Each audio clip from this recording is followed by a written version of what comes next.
My name's Daniel Johnson. I'm from Islamic Diversity Centre in Newcastle. I'm a Muslim and I'm horrified to see Islamophobia in particular, as well as other kinds of racism, rising in recent years.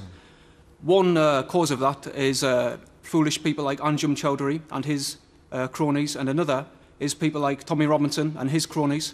Do the panel think it would be a good idea to take Tommy Robinson and Anjum Chowdhury and put them on some kind of island and bomb it with anthrax?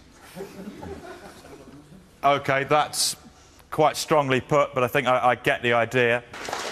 So, the English Defence League has been organising protests around the country in recent weeks. The first was here in the northeast. Police estimated that around 1,500 took part.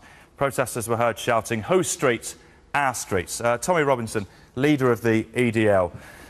You can assert until you're blue in the face that these are peaceful protests, but your supporters were heard shouting racist abuse. How do you explain that? What racist abuse? You know, I can't say it we've just been talking now about at this time on television. We've been talking about racism.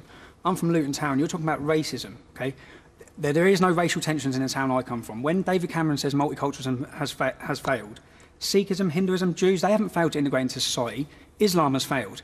When we talk against an ideology, if I'm against Scientology, are you going to call me a racist? I oppose the Islamist ideology. That does not make us racist. You can't talk about what we said that was racist, because there was nothing said that was racist at the demonstration. But we've read the quotes in the press. Yeah, in the press. When you talk about the press, you just said 1,500 people were there. There were 7,000 people there. So you've got a biased press that are misreporting. So more people chanting? More people chanting. More people at the demonstration. But what is the press's agenda to play that down? And then when we talk about Islamophobia, there is Islamophobia, of course there is. There is Islamophobia because our police force actually were too scared to tackle grooming and rape of our youth because of fear of being called a racist. That's Islamophobia, not the Islamophobia. Phobia is an irrational fear, OK? It's quite rational to fear female genital mutilation of 2,000 British Muslim girls every year, terrorism like happened to Lee Rigby. Like 2 days ago, 6 Muslims who were sentenced to 19, 20 years each because they were planning to blow up the English Defence League. Due to the blasphemy law within the Quran. OK, there's a link to all these things. The same with the Muslim grooming gangs. As a common denominator, you have to look for what the issue is, what links them all. They're all Muslim. I get confused when you say Islam, and then you say Islamist, and then you say Muslim, because they're different things. They are. I'm from Luton Town. I'm going to talk to... Yeah, I'm from Luton Town. I know so many Muslims, yeah, and I'm sitting here. If you take these people's careers away and their money away, they won't be sitting there. I'm a volunteer, OK? There's nothing stronger than the heart of a volunteer.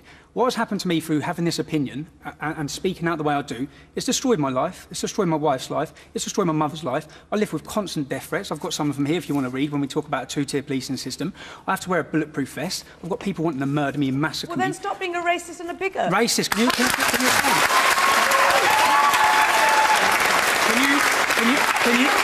Can you please explain one thing I've ever said? I am a British citizen. I was born in this country, and I do not spout off rubbish like you do. Okay? No, what am I saying that's rubbish? I haven't got death threats. Do you know why? It's because I'm a nice person. Please explain. If you talk against Islam, you'll have death threats.